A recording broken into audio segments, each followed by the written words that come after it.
Hello, friends. Welcome to Hocus Focus, Mystical Tools for Spiritual Explorers.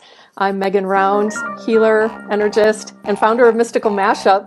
I'm so happy to see you here today on this wonderful St. Valentine's Day. You'll see that I am wearing colors to match the occasion and the banners. And our guest is too, by the way. So, thank you for joining us.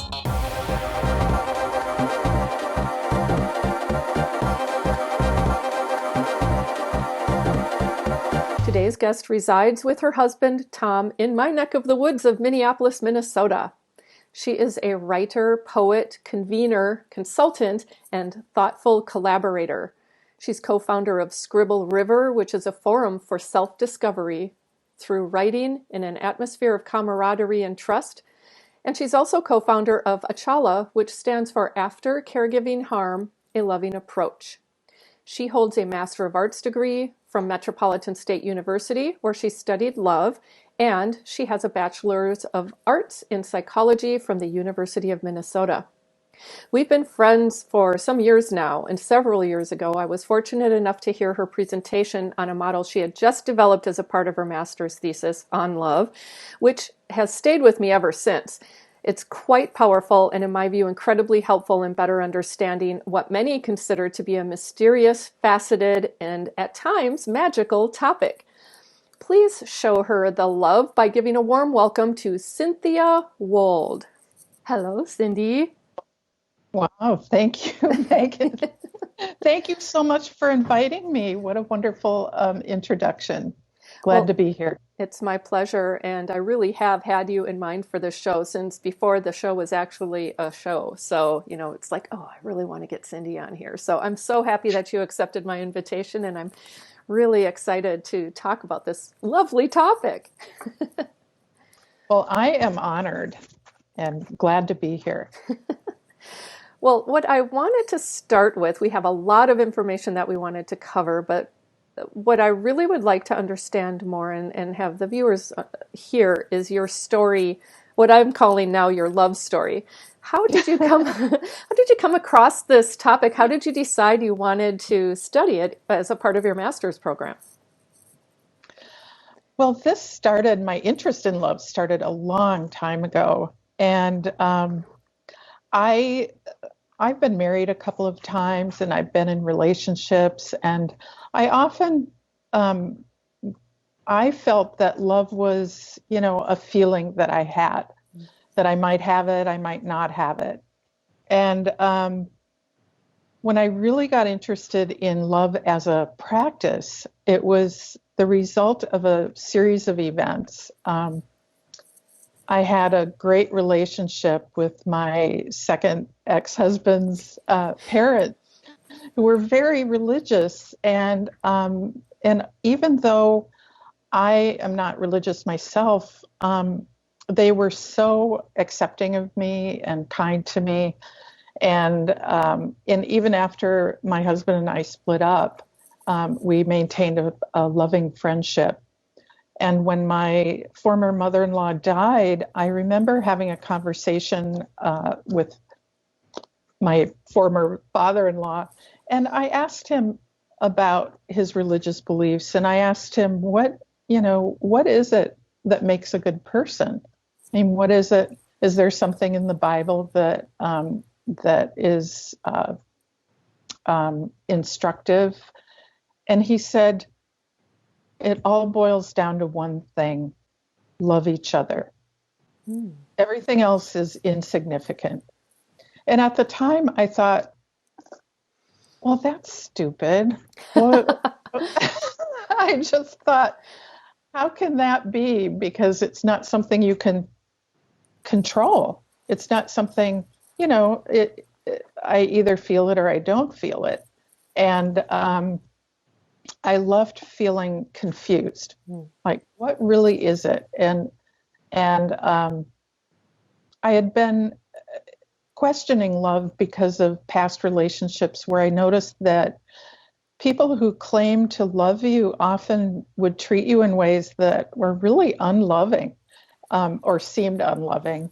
And it was a paradox, as if the love that somebody feels for you obligated you in some way to them versus being something that was, mutually beneficial. Mm. And so all of these things were in my head when I went to the library, and I was studying psychology at the time. I was in the psychology section looking around, and this book caught my eye called The Art of Loving by Erich Fromm. It was written in 1956. And the first sentence of that book, and this spoke directly to my question, is love a feeling that we're lucky enough to have or not have, or is it a something that requires knowledge and practice? Mm. And I was hooked right there and read that book, and it gave me a baseline for thinking about love as something that I could practice. And in Fromm's book, what he asserts is that most of he was a psychologist, most of what he noticed as dysfunction was really a failure of love, a failure to be able to love, and that he developed these practices for people who didn't have the model of love in their lives. So that got me started. And then I picked it as my master's thesis because I was going to do my master's thesis on something else, but I read an essay on Howard's End that was all about how education, a liberal education, was a practice of love. And I was intrigued by that too. And so I just started studying it, claimed it as my thesis, looked at it from the perspective of philosophy, psychology, and religion. Ooh. Was that a hard sell for your advisor, just out of curiosity, or were they really open to that? I wouldn't say they were really open. I think that what they assumed at first was that it was not academic enough. Mm-hmm. But I think that by bringing in the literature that I had already studied about love, that changed. And I don't claim to be the expert. I think I'm a learner. I'm a learner who is really interested in putting things together and finding the ways in which the literature, even though it's very disparate, actually fits together in an overarching theory. So once I started going and started explaining what I was after, it was a little bit easier to bring my advisors in. And after a while, they were really interested too. I didn't mention this when we prepped, but one of the things that I was just reminded of is hearing you talk about other people's perceptions and responses when you brought this topic up as what your area of study was going to be. Are you open to talking a little about that? Sure. Awesome. I'll talk about anything you want, Megan. Awesome. Well, we're going to keep it to the topic of love, but I just am remembering, I don't want to spill it. I'd rather hear it from you, but I just remembering the perceptions that people had always seemed to gravitate towards what I think was one or two things. And the model you're going to share with us in a few moments represents many more aspects of that, facets, as I like to call them. But I'm curious about those perceptions. Yeah, I think it was difficult for me to get away from romantic love because a lot of the literature focuses on that. And there's a lot of information about, the physiology of sex, for example, that's equated with love. And I didn't really go there. I mean, I acknowledge that there is a form of romantic love, that there is sexual attraction, but my concept of love was bigger than that, and so and so I think that that's where a misunderstanding would come in. Mm. And I had a conversation with one person who was afraid for me because he said, if men find out that you're studying love, they're just going to be all over you, which never happened. But the idea was that he was equating a study of love with maybe the Kama Sutra or something like that, which That's funny that was because really part of it. my experiences is when the L word is brought into a relationship, meant in my experiences, except for I mean, I'm in a long-term relationship, but in the past, if you bring up the L word, and there was always this perception out there about sharing love with, if you tell somebody you love them, that oftentimes they freak out and run away. And so it's interesting that that person thought about it more in terms of the sexual aspect than the deeper meaning and emotional aspect that can often, that is often almost, well, I don't want to say always, but a lot of times associated with the word love. Mm-hmm. Yeah, and I think that because it's Valentine's Day too, we focus on the romantic love relationships and not so much on other love relationships, even, the love of ourselves or the love of our favorite places. Yeah. Well, and I want to kind of segue into your model, but I'm wondering if you want to talk a bit about all of the, or not, don't list them all, but, where did you explore this? I know you said philosophy, psychology, and what was the third one you had said? Religion. Oh, yes, religion. Where did you look to find these different perspectives or ideas or definitions about love? Um, well, the psychology literature, I had taken a course from Ellen Burscheid at the University of Minnesota, who's a leading expert. Really, it was fortunate that she was at that university on love and relationship, the psychology of love and relationship. And so she had some literature. Barbara Fredrickson is another social psychologist that I had heard of, who wrote the book Love 2.0 in 2013, just in time for me to use it in my thesis. And she also wrote The Power of Positivity, but also philosophers like Empedocles, who, as far as I knew, was the first person to write about love as a force. He thought that the two main forces in the universe were love and strife. Love pulling things together, strife pulling things apart. And so going from there and trying to read about, what did people have to say about love?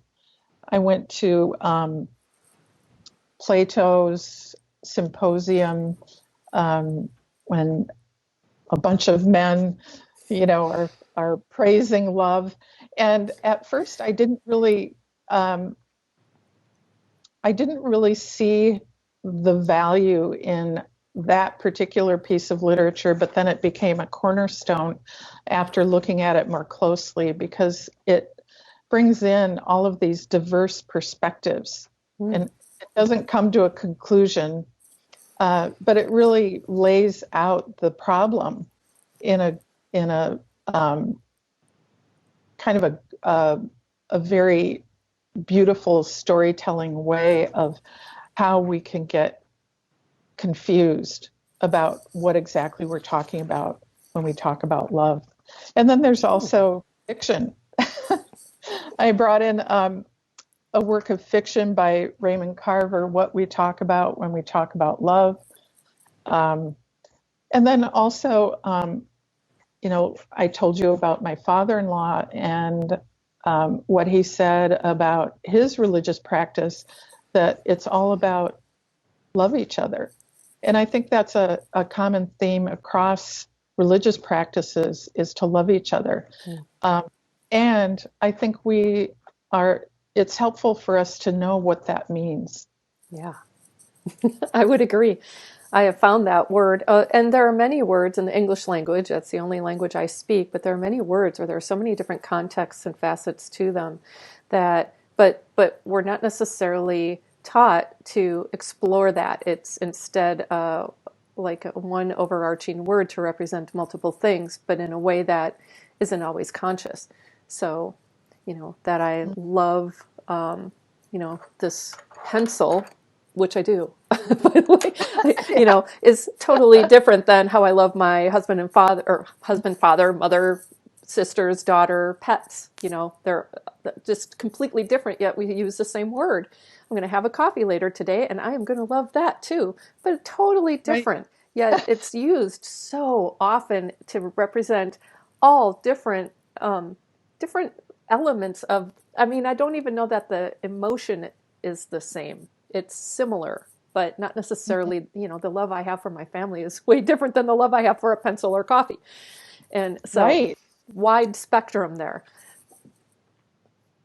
It's a really wide spectrum. And I think that what I was trying to look at in my research was what, what does they all have in common? Yeah. You know, I mean, they're all different, but maybe there's something like this kernel of love that is the same across all kinds of categories of love. And so I don't know if you want to start shifting into the research. Sure. I'm Um, I'm showing your model right now. ah, okay. I Well, mean, I can take it off, but we'll just leave it there while you talk. It's right over my okay. face.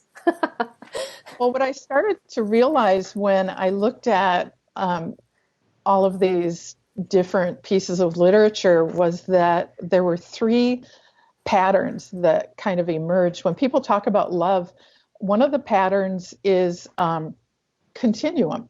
Like in Buddhism, when you're somewhere in a continuum between a low form of love, which is attachment, and the idea is to become enlightened into an all encompassing kind of love that's not attached, but that is love of all. And that theme kept coming up in philosophy, it came up in religious practice, it also came up in psychology, that this idea of attached versus unattached and the continuum that we're all on. In the other pattern that came up was a dichotomy. St. Augustine talked about carnitas and cupiditas. In Symposium, it was disease love versus healthy love, Wow. in or bad love versus good love. And so people have the concept across history that sometimes love went wrong, that that there was a bad part of it and a good part of it. And I think that bad part, I started to wonder if that was really love, or is that just kind of the lowest part of the continuum, Mm. the attachment, the obsession, and then the idea would be to try to get out of that. And then the other pattern that I noticed was categories. And we've already talked about that a little bit. But we have different kinds of love for different aspects of our life, like our love of family, our love of our pets, our love of our spouses, and our love of humanity. Those are four distinct ways of loving um, on a human spectrum, except for the pets. But in my research, I wanted to also add love of place and love of self, because I think some of the literature touched on self-love, um, psychology, and also in philosophy, that was really intrinsic to the ability to love others, to love self. Cindy, And is that a more contemporary belief, or is that something that you found that spanned, the whole spectrum of things that you've looked at? I mean, were the Greek philosophers talking about self-love? I don't remember it coming from the Greek philosophers. The earliest, it was part of Erich Fromm's Art of Loving. Mm. It was a big piece. To the extent that we could love ourselves, that's the same extent that we could love others. Mm. And That's an important that was point. 1956.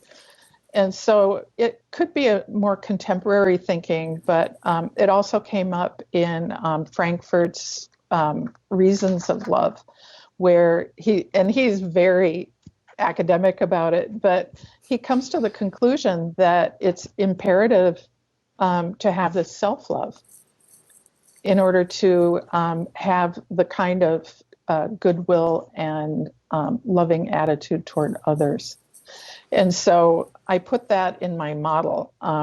So the categories were familial and romantic,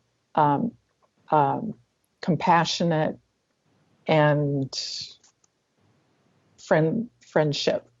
Companionate. Yeah.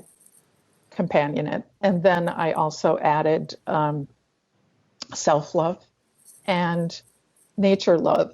I call it nature love, but we love our pets. We love our place by the lake that we go to. We love the earth, really. Mm-hmm. I mean, loving nature, I feel very deep love for that. And so those are the 6 categories. So if you want to put up the model now. It's there. Okay. What I thought was that all 6 of these categories of love had their low form. And that they had their, and the dichotomy, I think, is the split between the low form, and in the model that you have up, it says non-love, but I would change that to, low form. And then entering into the healthy or continuum toward the higher form of love. And once you get to the highest form of love, it transcends these categories so that it's really an all-encompassing love, love of all. And it doesn't require these categories anymore. So that was something that came from writing. And I'll give a plug to Scribble River here. Sure. Because I think that the act of writing often for me and for other people is really a exploration into the unconscious and the psyche. And so when I was writing this and, I had to come up with a thesis and I didn't really know what approach I was going to take, the act of writing actually brought out the thinking and brought out the thoughts that I don't think I would have been able to do had I not been doing the writing, if I'd just been sitting in an armchair thinking about it. Yep. Right. Maybe Descartes could do that. Sit in the armchair. I would totally agree with that from my own experience, that I journal when I especially journal. I'm not a consistent journaler, but I do it when I am struggling over a problem, usually, not always. And it always helps me to gain clarity and oftentimes a sense of momentum as a result of that writing process. So just to tag on to what you had said. Mm-hmm. So and I wanted to know also, what is like I said before, the kernel of something that makes something love and something else not love. And so I started looking for qualities that seem to be universal across these categories. And I came up with an analogy with tea, that we have a drink called tea, and they're all different kinds: black tea, white tea, oolong tea. But the one thing they have in common is that they all have tea leaves. And they might be processed differently, and they might be brewed differently in different strengths, but it's all the same tea leaf. And I started to think about love, that there's something like this tea leaf across all the categories of love that make it love. And to carry it further, the analogy is that there are all kinds of things that we call tea, but they're not. They're infusions, they're herbal teas, or maybe a drink made of broth, or there are all kinds of things that we can put in and infuse or dilute and call it a tea.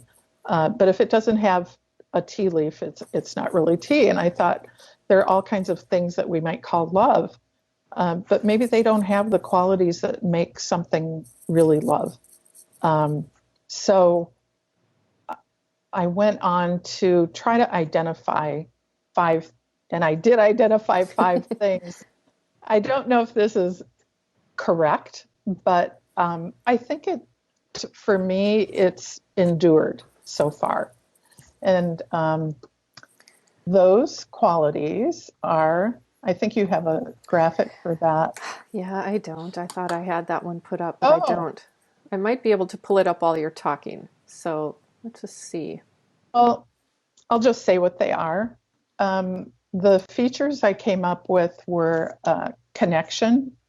So if we love something or someone, there's a connection there. We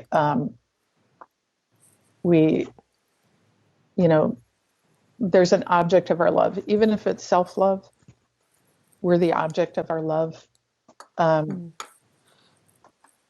There's positive affect. So it feels good. It just feels good to love. And, we can have our arguments or we can have our times, but essentially there's a good feeling associated with love. And then goodwill. So this means that we have goodwill toward the object of our love, regardless of whether our needs are being met or we're being gratified. We continue to have goodwill toward the object of our love for its own sake. We might receive gratification, but our love doesn't depend on our own gratification. And then attraction.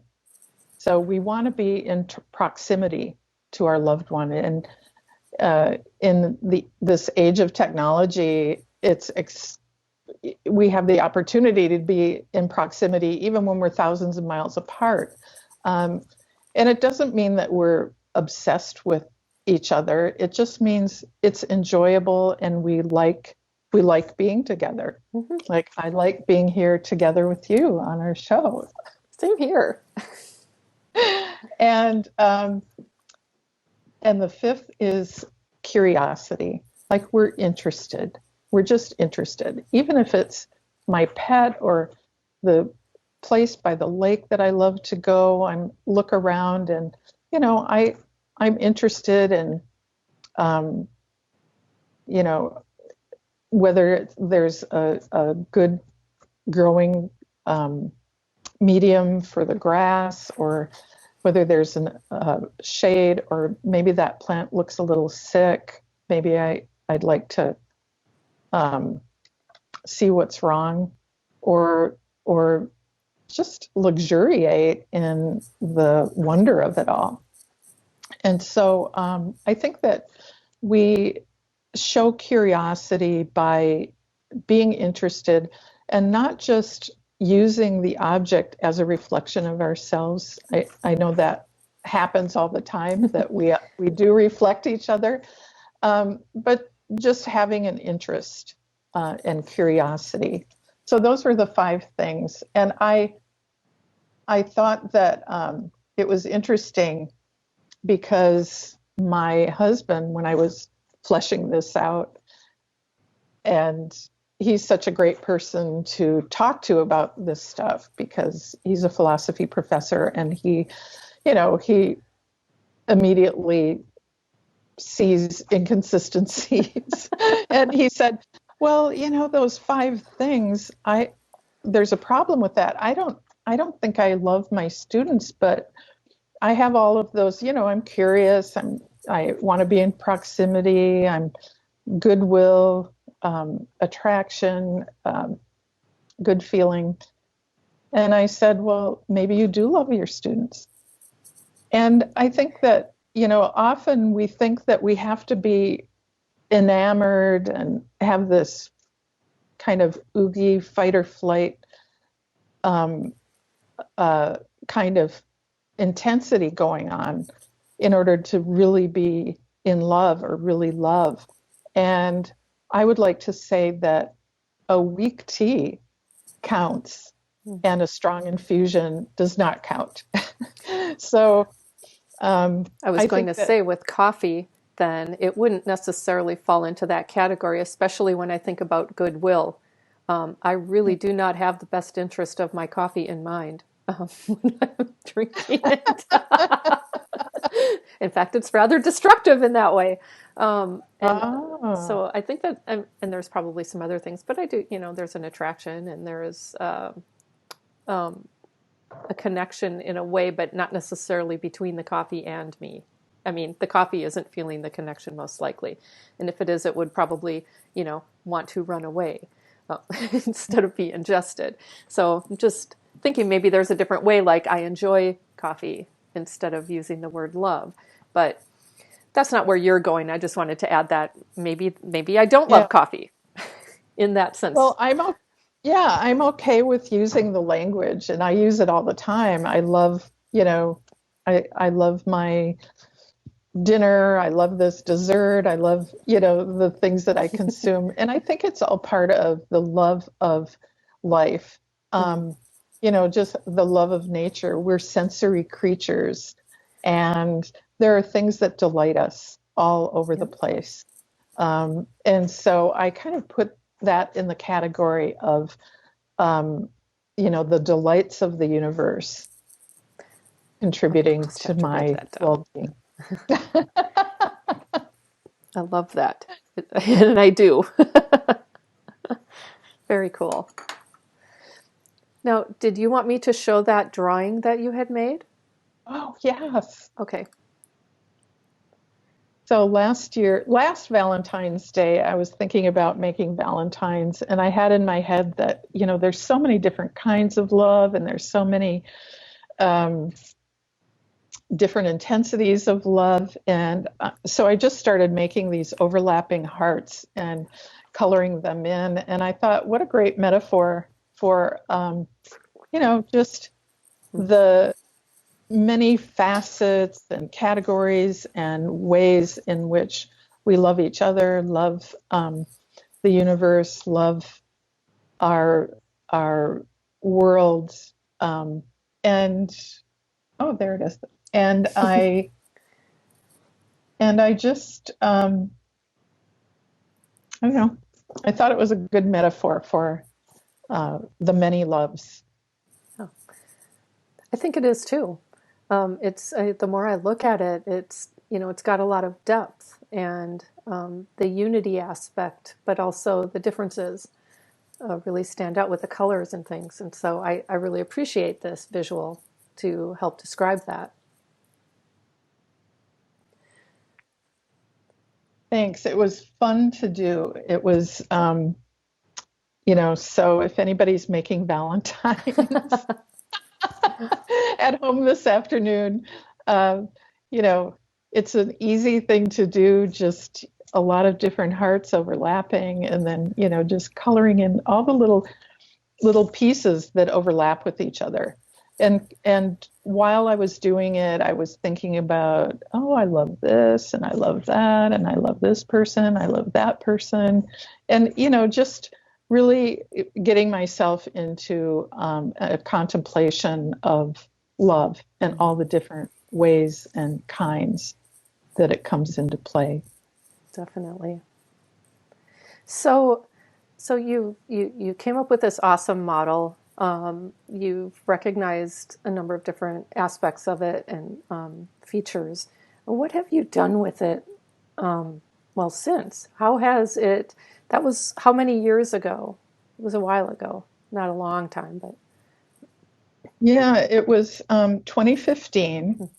And the fall of that year, I submitted it to a conference that was happening in London, and I got to present my 15 minutes That's of fame. wonderful. And it was lovely to go to London. I'd never been to London before. It was just a great experience.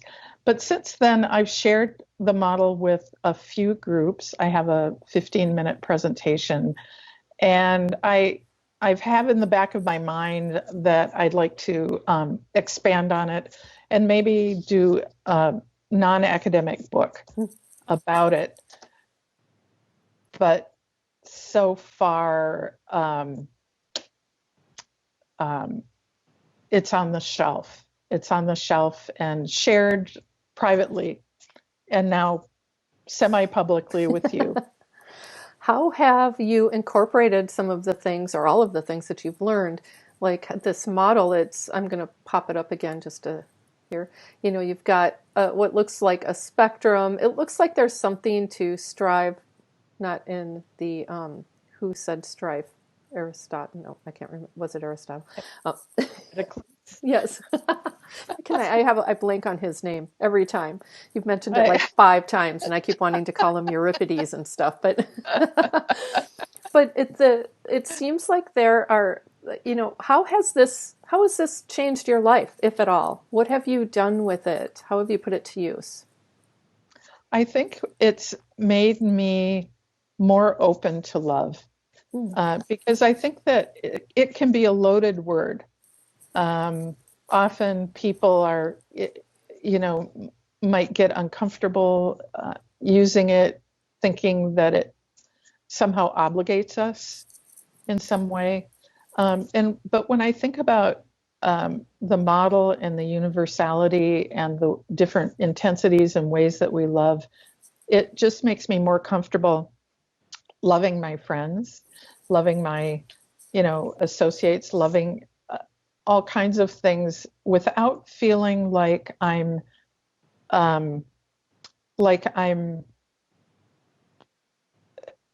introducing something that's so weighty that it's that it might explode. And I can feel more of an openness in my own heart. And also there are practices that I've learned because Eric Fromm, for example, said that the best way to learn about love and to practice love is to have had good models as you were growing up. But not everybody does. And so he suggested practices that one can engage in, including meditation, including concentration, which he said actually was avoiding trivial conversation, which doesn't mean that you can't talk about everyday things or small things, but just conversation that's meaningful versus automatic. To avoid talking in cliches and talking to people who are just reciting talking points. So adding depth to the conversation. Adding depth, adding authenticity. Yes. Not necessarily depth, because we can be superficial, but not trivial. And to me, there's a distinction between those two things. We could talk about the weather because we're interested and we're genuinely experiencing it and interested in the weather. And I think we all are genuinely interested in the weather. But we could also talk about the weather in a way that's not genuinely interesting by just throwing out some cliche about the weather that doesn't mean anything. So I hope that makes Well, sense. I think But so. When I think about times when, I mean, it's been a form of small talk, and sometimes it's a resort, uh, like when I feel like well, like I don't have anything else to bring up. And it's to me sometimes a means of connection, but other times it's just, it's cold outside. Yep. You know, yeah, but with when you're saying that because you notice that it's cold and and you'd like to um, have some kind of exchange, it's different than if you're just throwing out. That's what you do. You're going yeah. around saying, "Yeah, it's cold out. Yeah, it's cold out. Without How's it any going?" really, Right, yeah. without any real desire to connect. Yep. Yeah. So it's that connection that really um, may be the difference, or an Mhm. intention about connection. Right. And so, yeah, I think there are practices um, like the art of convening where there's a process for being in conversation that brings this sense of authenticity. And also, Vonda Vaden Bates um, came up with, she credits me, but and I credit her with a thing called Spire, which Mm. is a, a conversation where each person takes turns and each person just says how they are. Spire stands for spiritually, physically, intellectually, relationally, and emotionally. And it doesn't have to be deep. And it doesn't it can be whatever the person wants, but it's a way to focus, really listen, and for a person to really get in touch with how they are. And I think that brings this sense of authenticity into a conversation. I'm just going to interrupt and say that Vonda Vaden Bates is going to be on this show, not for a little while though, but sometime late April and early May, about something slightly different. But she's definitely worth, well, everybody I have on the show is, of course, worth listening to because we all have awesome things to say.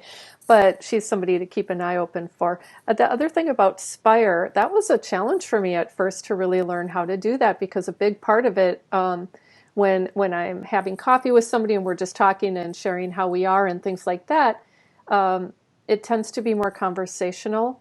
And so somebody will say how they are spiritually, and I may say something back to them, and then we have a little conversation about it. And what I think is the beauty of Spire, but also, again, earlier for me especially, the challenge is to truly deeply listen to the other person without feeling the need to respond or to Mhm. offer, you know, even like I'm sorry to hear that, or the compassion part is there, but it doesn't need to be the topic, if that makes sense. Yeah, yeah. And when I do it, actually everything in my life could fit into any of those categories. So it's really wide open, but it's an opportunity to kind of say, well, what else is happening? Yeah, What else is up for me? and it's pretty amazing what comes out of that, especially so for me, I am usually not that structured in how I share what's happening in my life. And that really offers a framework to organize my thoughts better and highlight the things that I think are most important to share. Um, and they do often tie together. And sometimes what's spiritual is also relational and emotional and intellectual and physical. I mean, it could be all of them. But it's what is really most important at the time to share. And I just really appreciate that process. So thank you for and to Vivi for coming up with that. So you mentioned a couple of things that you'd like to share as takeaways, as ways to practice. You've already shared the idea of meditation, and what was the other word you had said? Yes, Concentration. thank you. I can't read my own writing. And Spire. And I will make a note of these things below in the comments, just this and your five things that there are 5 categories that I wasn't able to. Was it category? No, they weren't categories. Your 5. 5 components Thank you. Of love. Yep. I'll So share love, these and healing. yeah. So for those of you watching who are interested in knowing those, I'll write them down in the comments section so you can reference them later if you choose to. But there were a couple of other things you had wanted to bring forth. Mm-hmm. Yeah, I became fascinated recently with Kristen Neff's concept of self-compassion. And I think self-love is so important. And we often concentrate on how are we going to love other people, and we forget about ourselves. And Easy to do. yeah. So she came up with this model of self-compassion that has 3 components to it. One is mindfulness, one is kindness, and the other is common humanity. And when she talks about mindfulness, she just means neither ignore nor exaggerate your feelings of failure when something bad happens. And just notice how we feel with self-reflection. And by being kind to ourselves, she says, sometimes we say things to ourselves that we would never, ever say to a friend, that we would never say to anybody that we care about. And to just be aware of how we're treating ourselves, to treat ourselves with the same kind of kindness that we would to our best friend when they're going through a tough time. And then the sense of common humanity is just to understand that during times of, of conflict or failure, that we are all flawed human beings, and that failure happens to everyone. It's just part of life. And so we belong to the human family. We don't fall below the human family. We don't rise above the human family. We're part of it. And I just was very taken with that model. And part of it, too, was she brought in the yin and yang of that. So the yin and yang refers to how we have to balance between being a doormat or being a warmonger. That being kind to ourselves, having this self-compassion, it can be very nurturing, but it's not passive. That we also, part of caring about ourselves is self-advocacy, sticking up for ourselves, and making sure that we have what we need out there in the world.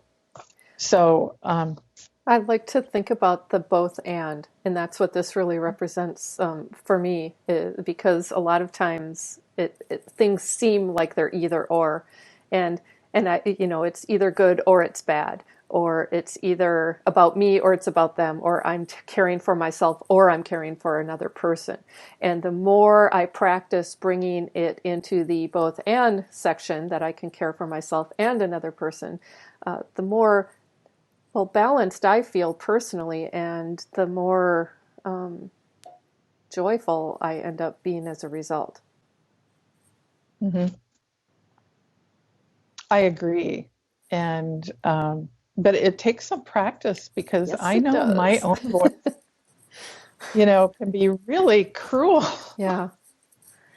And some of the names I might call myself, just, and it's very helpful to just do, just to practice. Yeah. And it does take practice. It does. We can all do that. Yep. Developing a love practice, right? Right. So I don't know, would you be willing to take a little self-compassion break? Yes. I'm not sure what it is, but yes.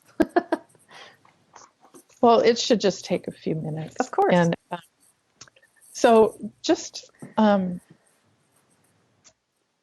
settle, relax, and think of, on the scale of 1 to 10 on a situation that's difficult for you, maybe something in the range of 4 to 7, not the most difficult or trivial, but just, a difficult situation in your life, and just think about it. Try to feel the stress or the emotional discomfort in your body. And then say to yourself, this is a moment of suffering. Ouch. This is stress. And that's being mindful. And now say to yourself, suffering is part of life. Other people feel this way.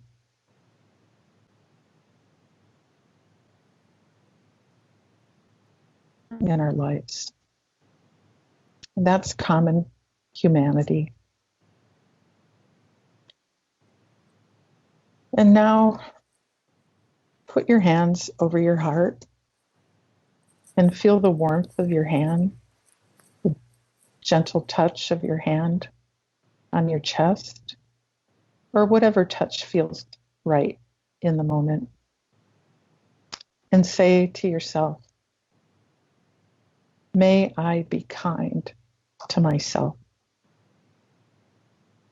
You could also ask, what do I need to hear right now to express kindness to myself?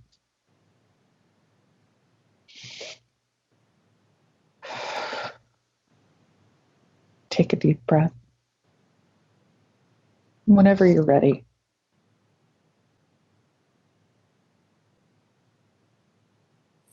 Come back to the conversation. And that's just a short practice we can do anytime. It's beautiful. Thank you so much for sharing that. I think, it's short, but it's really, for me, fast and effective way to release the blame and the shame and the feeling of isolation around that problem. And so I love the way it centers and realigns my thinking around it in a really quick period of time. So thank you. It's wonderful. Thank you. Thank you, Megan. Now we have a couple of minutes left, and I thought I would just open it up to any questions that people have at this point. And I don't know that we have discussed the potential of my throwing some of the things that we showed today. Is it possible to share those in a PowerPoint? I mean, I can pull that together because you've shared that with me, but not the whole PowerPoint you shared earlier. And if you're not interested in sharing aspects of that, that's totally fine, and we can talk about that offline. But I will add some aspects of what we talked about just in the comments section if we're not able to do something more than that. Okay. Kay says she loves the practices. I'm still trying to, usually I'm able to click this on and share it, but there it is. Yay, it worked. Okay. Yeah, so thank you, Kay. Kay's also said, based on something that you had said earlier, that she now views everything as love or a cry for love. So it's kind of one or the other in that respect, that there's some aspect of love, but it's not always the obvious, showing of love. Well, that's really interesting because maybe in that part of the model that's at the low ebb, that might be the cry for love. Could very well be. Ooh, that's a really interesting connection to that. Cindy, do you want to say more about the good and bad part? You kind of mentioned it briefly, and you don't have to. I'm just curious because you had talked about it earlier before our talk today. My temptation was to say that what we think of as bad love or disease love or caritas, another term for it would be need love versus gift love. And my temptation was to say that that's not really love. It doesn't have the, the five aspects, the five components. But I like what your viewer said about a cry for love. Mm-hmm. And I think there's a connection to love. I don't want to say something is not love. But I think that we can progress from there. We can mature from there. And maybe that's the immature aspect that's coming. And I think that's all I want to say about that. Sure. I think we all struggle with experiences where something is like that herbal tea. Right. Like a strong herbal tea. And it can be very disturbing because I think that we all want love in our lives, and we don't want to be harmed. And it was something that's really coming to me right now has to do with as we're growing up, we're conditioned around the concept of love and what is or isn't love based on other people's definitions of love. And those are all experiential based in a lot of, well, I shouldn't say all, but a lot of them are.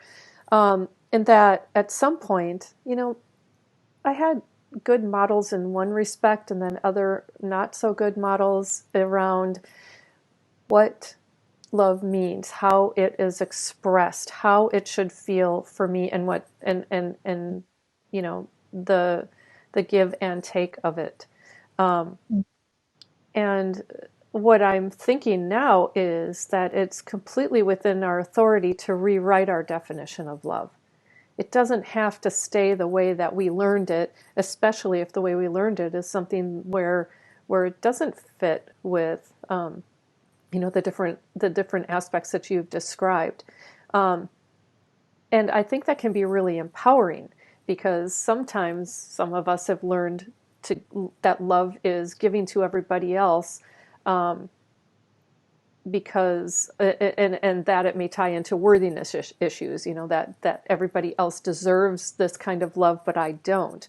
And I think that whole balance piece, the yin and yang that you had mentioned, and the three components of Kristen Neff, that those things are really important to remember in a healthy definition of love. And I'm not saying that our definitions may be bad. I don't want to go in and say that. But if it doesn't feel good, then there probably is some aspect that could be rewritten to a healthier definition that works for us and the people around us, for that matter. Sometimes and the things that you had raised, I'm just going to show your model again. There's attachment love, romantic love, companionate love, compassionate love, self-love, nature love, all of those different forms of love. And I guess the question is, do you had said, like, the high form, ultimately it's all love. Is that, so it unifies, which is why you call it a unified model of love, right? Mm-hmm. Okay. So I don't know where I'm going with this, but I'm just onto this idea of recognizing, utilizing your model and some of the other things that you've shared, recognizing where things could be improved and working to improve those in our lives may very well include a rewrite in some areas of what love really means to us and what we would like it to be in our lives. Just saying. Mm-hmm. Yeah, I think that's all true, Megan. I'm 100% with you on that. And I also wanted to just mention that I think this work is evolving, and I hope that it's interesting and stimulates some discussion and thoughtfulness. Not to take it as the last word, or but just to maybe use it as a way to think differently and expand our awareness of what love can mean for us. And I also wanted to say that the practice of self-compassion or self-love is, I think, shouldn't be underestimated as the root of our love. That if we don't practice self-love, that unconsciously, or maybe even consciously, it becomes harder for us to be loving to other people and other things in the world. For sure. While we conclude, I just want to, I put this up and you didn't have an opportunity to see it because you don't see it when I post this on Facebook, but Kay said that it's important to me to remain loving after relationships end. Society discourages that. And yes, it does. And I think that, Cindy, you're talking about your ex-husband's parents and things, I think is kind of an aspect of that. And Kay, I'm not sure if you were here earlier to hear that part, but that you remained in contact with them because, I mean, you loved them too. And I think when relationships break up, that sometimes how we maintain communication, whether it's with the ex or other members of the extended, let's just say, well, relationship, society oftentimes has defined it as, well, if you break up with this person, then everybody affiliated with that person who isn't related to you is no longer important. And I think that it is completely within our authority to rewrite that as well. And I mean, that's me. I'm on a high horse now, but it's like I'm very interested in redefining some of these societal rules that don't apply to me. And rules like that, once you break up, you're not supposed to be in contact anymore, or with anybody, or that you're supposed to have animosity, and anger around it, even when it may not exist. It's okay to actually have a breakup and be okay with that. And but we're often conditioned to believe the other. And I love your whole idea of love helps to put that into perspective, for me at least, in that I strive for all of these aspects of love, regardless of the situation. And how do I maintain that during change and uncertainty and transition, especially where those relationships with other people are concerned? That was really more of a rhetorical question right now because we're past our hour, but I just wanted to fling it out there as a kind of a thought. Right. And you can jump categories. I think that's what you're talking about. Well, yeah. You can jump categories and yet keep your place in the continuum. Yes. No, I'm going to be all about the continuum for a while. Cindy, I just want to thank you so much again for taking the time to share your wisdom, to share your lovely model, and your experiences with it.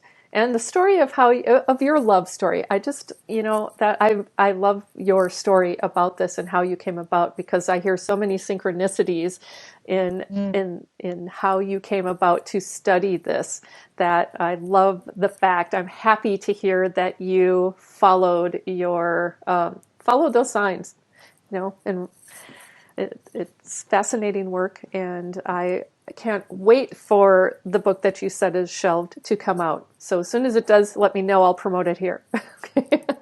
Great. Thank you. It's been a pleasure, Megan. Thank you for inviting me. I've had fun.